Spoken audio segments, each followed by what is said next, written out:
قیافش که پر چروک لباسی در بردن. به نظر میاد تنها دعوایی که توی این عشق ابدی واقعیت داشته باشه و سناریو نباشه همین دعوای تناز و نگاره. جزئیات جذاب حواشی قسمت قبل رو با همدیگه ببینیم. همین اول ویدیو بریم سراغ واکنش تناز به قسمت 33 عشق ابدی که فکر کنم اکثرمون بعد از دیدنش انتظار اینو داشتیم که تناز بیاد و حرفی راجع بهش بزنه.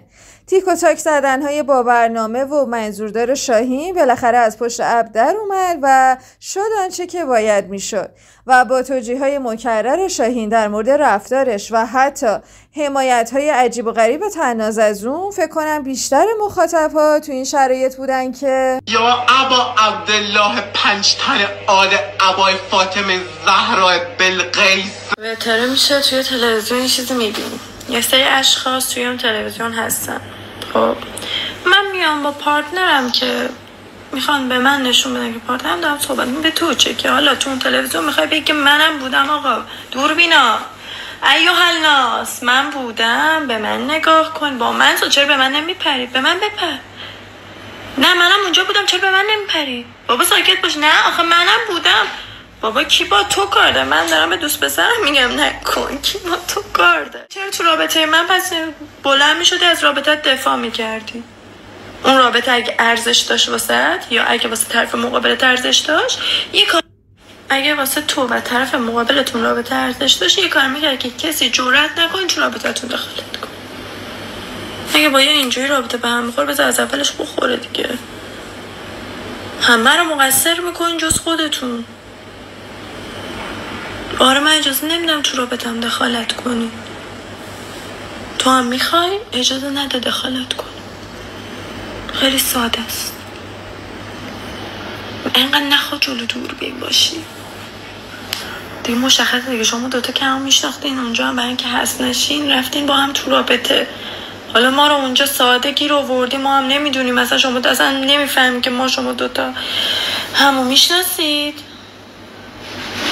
نمیدونم به شعور ما بی احترامی شده، ما سکوت کردیم، پرو هم هستیم. واقعا نمیفهم. البته که واکنش‌های تناز به همین ختم نمیشه. اظهاراتش در مورد نگار رو با هم دیگه ببینیم. من هیچی نمیگم، مثل همیشه قضاوت با مخاطبین عزیز این کانال. البته لطفاً رعایت احترام و ادب فراموش نشه. بازم میخوام بعضی اینجوری برداشت کنن که وای چرا به نگار حسادت میکنه. آخه اون چی داره من بهش حسادت کنم؟ قدش که اینجای منه، قیافش که پر چروکه، سنش که 2 برابر منه، تا ابدا یک روزم سینگل میمونه با این اخلاقش. به چی اون حسادت؟ باید آخه دوست پسرمه، ابراز علاقم اینجوریه، مگه جنده بازی در بردم؟ و اما یه موضوع دیگه که تعجب همه رو برانگیخته گیر سپیچ دادن دکتر پژمان به ترانه است و هنوز هم بعد از اتفاقات مربوط به درگیری سیاوش و ترانه که اون موضوعات به نحوی حل شده و دیگه تقریبا داره فراموشمون میشه، دکتر بیخیال نشده و تو پیجش داره از ترانه صحبت میکنه. البته صحبت که چه عرض کنم، انتقادهای سنگینی میکنه ازش. و چیزی که جالب توجهه اینه که تا به اینجای برنامه هممون دیدیم که ترانه کاری به کار دکتر نداشته و اگرم رفتار بدی داشته با بقیه بوده نه با پژمان. حتی ترانه بهش احترام هم گذاشته، مگر اینکه در قسمت‌های آتی برنامه اتفاقی افتاده که هنوز ما اطلاع نداریم. مثلا بحثی بین دکتر و ترانه رخ داده باشه و دکتر واسه همین دلش از ترانه پره، وگرنه این همه کینه دکتر پژمان نسبت به ترانه کمی غیر قابل توجیهه. استوری های پژمان رو با هم دیگه ببینیم که داره ترانه رو دیس میکنه. از کجا میدونسته باید کتری بپوشه؟ جزئی بوده که آقای مسعود عزیز که همه رو حالا فالو داره، ما رو نداره، ما که جز محبت باش کاری نکرده بودیم، ولی میخوام اینو بگم کاری نکرده بودیم چون این جالبه. آقا مسعود عزیز، خانم ترانه، آقای محبود، شما که نیومده بودی فیلم آور 18 بازی کنی، اومده بودی توی پلتفرمی که با سلیقه همه باشه. چرا اینجوری میبوسی آدما رو؟ چی کار دارید میکنید با خودتون؟ این چه اتفاقی داره میفته؟ بچه ها میری به ما میگی البل. آره ما دهه 60ها شعورشو داریم، ما خط قرمزام رو داریم، 70 هم دارن، 80 هم دارن. اینه که اصلا بحث لباس پوشیدن نیست. من میگم آدما حتی میتونن لخت‌ترین نوع ممکن اینکه از مادر زایده میشی، ولی در جایگاه خودت، در اون جایی که باید باشی میتونی باشی، به هیچ کم ربطی نداره. من دارم میایی تو که چون یه چیز جالبه من بهتون بگم، این اسپویل نیست، خدا رو سرزاوت بشک. ماها هر جلسه که شما دارید میبینید، هر پارتی که دارید میبینید نزدیک به 5 ساعت روز ماست. یعنی ما هر روزی که فیلم میگیریم شما تو 3 روز میبینید اینو. یعنی خانمی که اینجا نشسته میدونه که قرار مسابقه انجام بشه، ما نمیدونیم، واقعا نمیدونیم.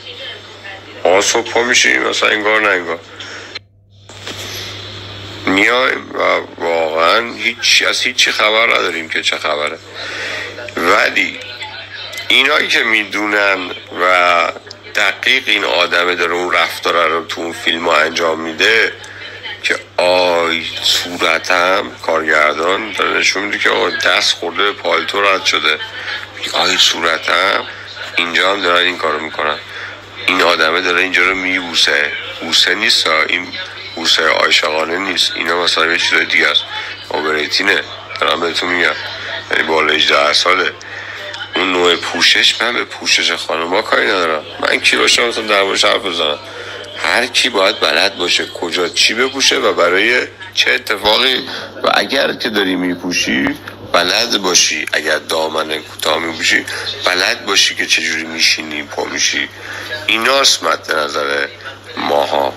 وگرنه و واقعیت ماجرا اینه که اصلا به هیچ آدمی ربطی نداره نوع پوشش، نوع به قول معروف گفتنی، هر نوع رفتاری که هرکی داره. ولی وقتی که شما توی پلتفرمی هستی که 70 میلیون نفر آدم میبینه، اینو بوسیدن نیست یا عاشقانه نیست.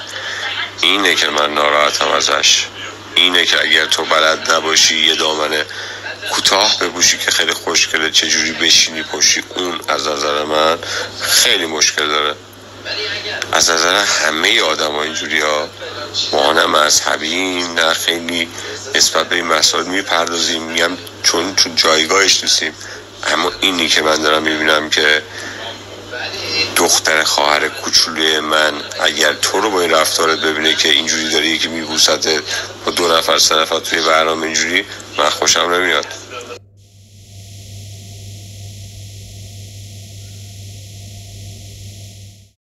بحث بعدی در مورد علیه. حتما خیلیاتون اون پست آیدین زواری رو دیدین که زنگ زده به یه خانومی و ادعا میکنه که این خانوم مادر علیه و داره راجع به علی ازش سوالاتی میپرسه. اگر ندیدین یه تیکش رو با هم دیگه ببینیم.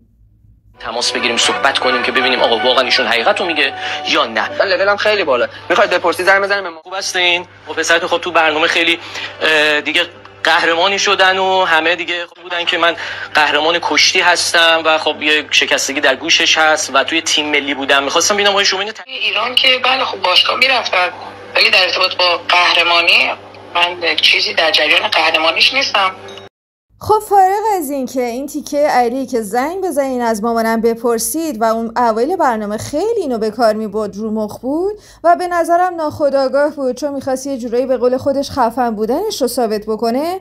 بنده به شخص همون اول هم که ویدیوی آیدین زواری رو دیدم اصلا باورم نشد که مادر علی پشت خطه و یه جورایی خیلی تابلو فیک به نظر میاد، چون هر کسی میتونه این کارو بکنه و صرف یه صدا ما نمیتونیم بگیم که بله این صحبت ها صحت داره و مامان علی پسرش رو ضایع کرده. حتی اگر صحت داشته باشه هم به نظر کار درست و موجهی نبوده در کل.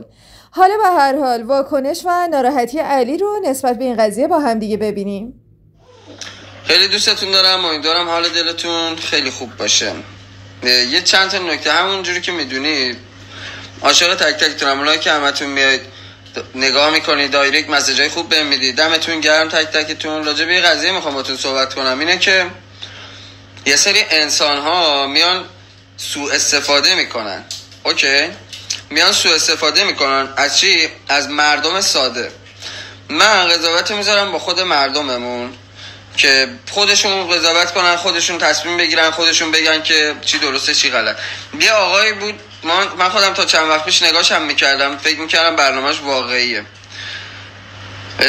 نشون داده که تو ویدیوش داره با مادر من صحبت میکنه که این از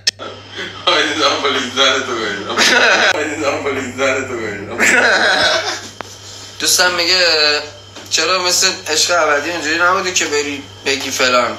بعد یکی دوستم میگه که خب به هر حال ضربه عشقی خورده، یعنی خب این آقا اومده درسته کاری گیری کرده دیگه، یه کار اشتباه کرده اسکل و فوش بدم بهش. حالا که بس سانسور میکنه. آیدین زواری چرا این کاری کردی؟ چرا خودتو خراب کردی؟ با من چرا این کاری کردی؟ چرا اومدی دروغ گفتی؟ دروغ گو، خیلی دروغ گویی. میخوام این استوری رو بذارم و بگم که بی خیال نمیشم، یه خورده راجبت صحبت میکنم. با آدم مرادی هم امروز توی چی بودیم داشتیم چیکار میکردم من با آدم؟ پادکست. آره امروز داشتم پادکست درست میکردم، خیلی راجبت صحبت کردم و آدم هم دوست داشت راجبت صحبت کنه.